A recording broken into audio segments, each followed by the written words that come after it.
Destiny Detours and Destiny Interruptions. Amen. Interruptions are often nerve-wracking and disturbing, but they are sometimes necessary. Genesis 38 in itself is an interruption. When we look at Genesis 37, our attention is focused on Joseph, who was sold into slavery, which was a better alternative than being killed. And in chapter 39, we pick up with Joseph again. And so in chapter 38, there seems to be an abrupt interruption of the flow of the thought. One minute we're thinking about Joseph, and in the next minute we're talking about who? Judah. And so we see that it is through the book which Moses has been writing that at this point it's being spiced up.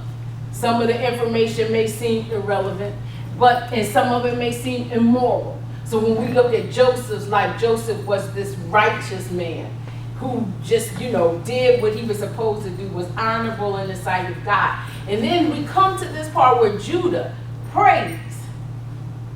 Judah prays. Here he is, being an immoral character. And so we see, but even though in this interruption, that this was essential to the development of the argument of this book, it occurs by design and by divine interruption. While chapter 37 explains how Joseph and the entire nation of Israel wound up in Egypt rather than Canaan, verse 38 provides a setting in contradiction of the purity of Joseph. Here we see in chapter 39, if you read further, and it describes the price which Joseph had to pay for the sins of Israel or his brothers. Chapter 38 suggests some of the consequences of the sin of Joseph's sale, which Judah suffered. Destiny detoured and destiny interrupted. We see in verses 1 through 6, in the interlude in Joseph's saga, the focus is on Judah. He fathers 3 sons, 3 wicked sons, Onan, and Shelah, and obtains a wife for called Tamar. Is so wicked in God's sight that he puts him to death. Judah's second son, Onan, in accordance with the law at that time, is expected to marry Tamar, his sister-in-law, his brother's wife, and to father the heir to the family line. But using a form of contraception, he decides that he's going to spill his seed on the ground to dishonor the family. Now, we've been focusing on the family all week. We've been praying for family. And here we see a disruption in the family line. So we see Judah fails to recognize. So Judah, he's going, and he had not given his third son to Tamar as he had promised to give to her. And which is funny about this whole situation is that probably if I was Judah, I wouldn't have given it to her either. When you think about it, what was the common denominator of all of his sons dying? Tamar. So I don't know if I'd be too quick to hand over my last son to Tamar to marry, because everybody that seemed to get with her, God seemed to take their life. And so we see another interruption. But Judah, he goes to this season of sheep shearing, and he gets to this place. And this tells me something about Judah. Judah wasn't necessarily a righteous man. Because you know what, Tamar knew the customs of that time. It's just like, when there's a building, a construction going on. You ever see how the construction workers, they kind of get together, they're in one hotel, and you don't never know what's going on with them. They seem to, like, at nighttime, we're going to hang out at the bar, the club, we're going to drink. Well, Tamar knew this was going to happen during sheep shearing time. So she winds up, she says, you know what? I'm going to do something to get this child. Because the thing is that it's not good for me, one, to be a widow. It's not good for me to be alone and not to have a child to take care of me, because it was the custom of that time for your children to take care of you in your old age. So here she is, sitting here waiting for this man to honor his pledge to her, and he decides he's not going to do what God tells him to do. Detours. So she hooks up with Judah as a prostitute. So that tells me Judah got some stuff going on with him. Judah, praise. Judah, Lion of the tribe of Judah, who Jesus comes from. Judah, sin. Judah, sleeping with a harlot. Judah, not keeping his word. But God still used him in the midst of a detour. And so we see here, Judah is able neither to pay the prostitute, and so he promised a young goat for her. And that to get this pledge back, because the messenger could not find the harlot when he went to go look for her, he just kind of laid low for a minute and didn't tell what was going on. So after waiting 3 months, Judah hears that Tamar prostitution resulted in her becoming pregnant. And it reminded me of David, when David sinned and killed Bathsheba's husband. And he was like, you know, we should kill him. And here it is, Judah saying the same thing. Let's kill Tamar. Let's put this immoral woman to rest. Let's put her down. Let's take her life.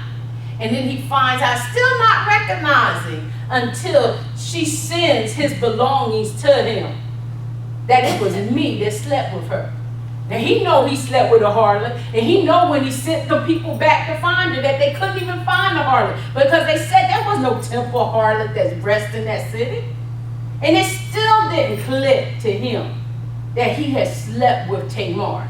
And so Tamar's wish to have children is finally realized, and she bears twins, Perez and Zerah. And God's grace is seen in that, despite the immoral way that it came to pass. And sometimes the things that we do, the immoral things that we do, and the mess ups that we have, God can still bring the destiny to pass.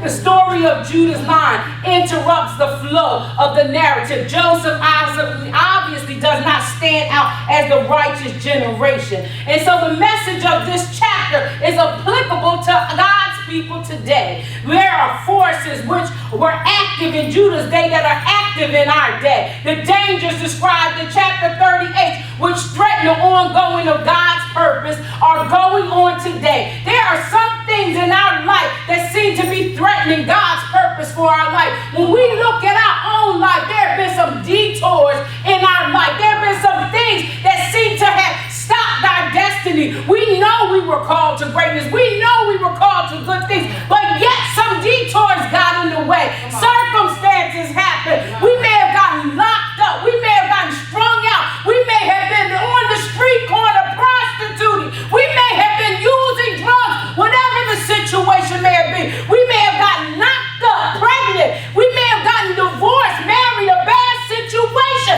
But there were some detours. Amen. Amen. But destiny still has to come to pass. Yes, there have been some detours in our life, some circumstances that we didn't like. But yet in the midst of it, we know we didn't live right. We know we didn't do things the right way. But in the midst of it, God still, look at you now. He's using you now. Look at you now. He's lifting you up. Look at you now. He took you out of your mess and brought you into the glorious light. And so we thank God on today that even in the midst of divine and destiny interruptions, God can still use us. Amen. In the midst of it. Thank you, Jesus. I know I didn't live right. Who would have thought an unwed mother at 21 would be pastoring a church in 2015? 2005, pregnant, bringing forth a child. But in 2015, God could use me. Who would ever have thought that the promised seed of Jesus would come through an immoral act of prostitution? Jesus, the Messiah. Jesus, the Lion of the tribe of Judah. Jesus, our deliverer. Jesus, our Savior. Who would have thought?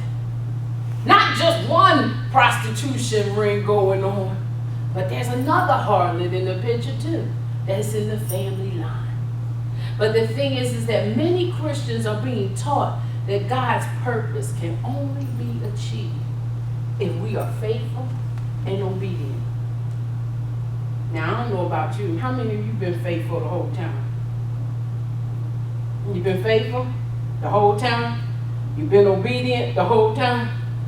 And the thing is what we're saying is that if you're not faithful, if you're not obedient, God's will can't be done in your life. That's what many in the church are saying. And so we want to believe that God's purposes are contingent on our consistency. But the thing is, it's not. God's purpose for our life is contingent upon His consistency and what He is doing in our life. And so we look at nothing could be further from the truth in that we have to be perfect.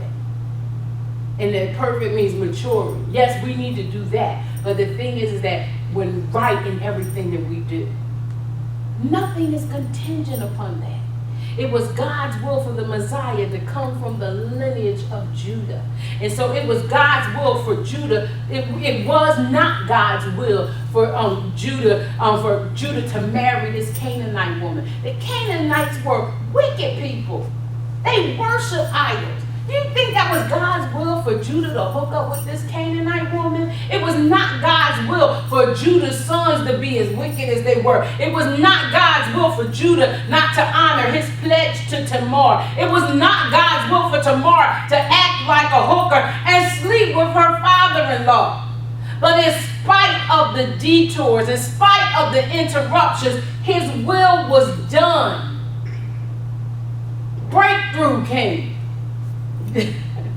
Hey, breakthrough in the midst of your circumstances, being held back, breakthrough can come. And so, in spite of our detours, His will can be done in our life. Now, we already know, or some of us may not know, and I ask this question because we say it all the time. We say, God's will be done. How many have heard that? Is His will always done? Is His will always done? No. And so we need to stop telling people that this is God's will. Because it's not always His will. But He can turn the situation around and work it for our good. The thing is that I'm going to prove to you that God's will is not always done. Because I know this may mess with some people's philosophies. His word says that it is His will that no man should perish and that all men should be saved. Isn't that His will? Are all going to be saved? So that proves to you that God's will is not always done. But the thing is that even in the midst of things not going according to God's plan, He can turn it around and work it for not only our good, but for His glory.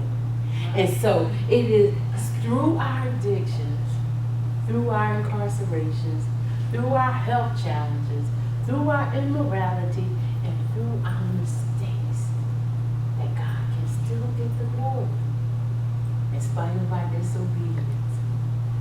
Breakthrough. In spite of our mean ways. Breakthrough. Perez can come out. Perez can come out of your life and you can own that business. Perez can come out of your life and you can do what God is calling you to do. Perez can come out of your life and you can minister to those women who've been battered and abused and rejected and neglected. Perez can come for breakthrough in the midst of breakthrough can come forth. And that's what I love about God, that He will take something that is scarred, something that is marred, a marred vessel. But He says, in this vessel is a precious gift. In this vessel is something good.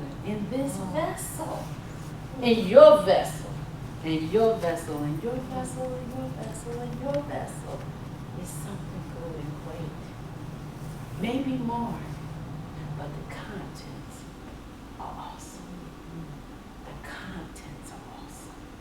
So in spite of the detours, in spite of the interruptions, God gonna turn it around and work it for your good. We sitting back, wait for God to do something. God is sitting back, waiting for you to do something. Not biblical, but good philosophy. You take one step, he'll take two. Not biblical, but good. But good philosophy. So step out on faith and what God is calling you to do. What is it He's calling you to do? What ministry is He calling you to? It's okay to go to church on Sunday, but ministry is life. And He's calling us to life. He said your gifts will make room for you. Gifts will make room for you. So you ain't got to worry about a thing. Look, who was it used to sing, I know I got a song, don't worry about a thing. God's got it. In spite of the destiny detours and the destiny interruptions, God's got it. And so that's the word for the people of God on today. Despite the destiny interruptions, despite the detours, God's going to get you where He wants to get you. If you got a mind to get there. The thing is, Tamar had a mind to get there. If Tamar didn't have that mindset to get where God wanted her to be, He would have had to do another plan. But it still came through Judah as God always promised. Amen. Amen. Let us